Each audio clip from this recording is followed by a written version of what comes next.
I'm Emily Siebenrung, and today I'm going to show you how to provide bedding for your vermicompost. I have a vermicompost, and 5 years ago I had worms as well, and they died. I don't think I took care of them. You can't just have a worm bin and just let them do their thing. You actually have to take care of them like they're pets. So I want to not make the same mistake and really take care of them.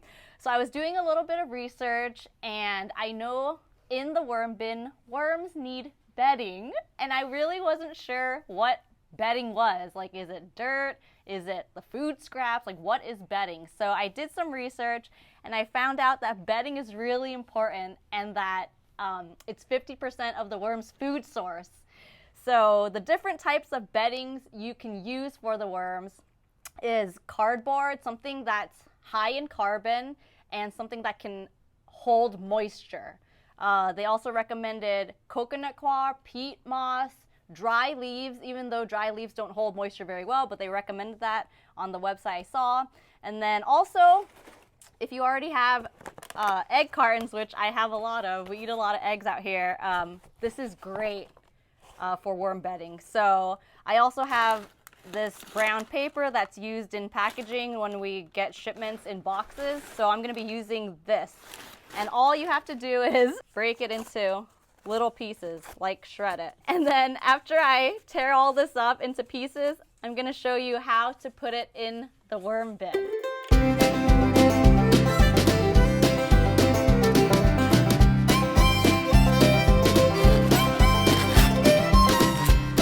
Okay.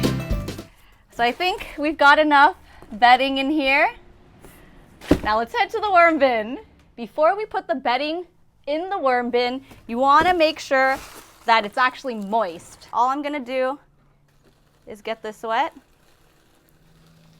You don't want it too wet. You want the bedding as moist as like a wrung out sponge. I'm just going to toss this there. Okay, so we've got it moist. I'm going to open up the worm bin. So all we're going to do is put this right on top.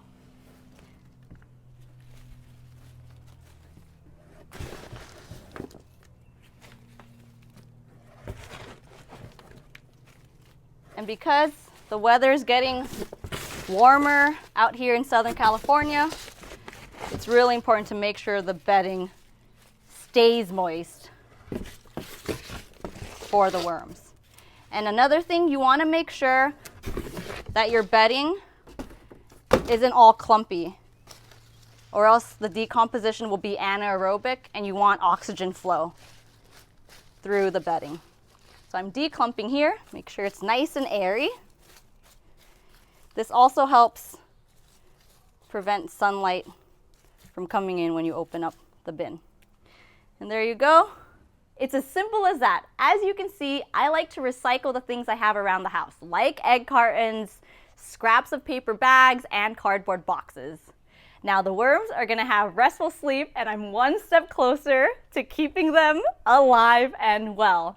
Also, with the heat coming on, if you want to know how to keep your worms cool, I have another video on how to do that. If you have any questions or comments, leave them in the comment section below, and don't forget to click subscribe.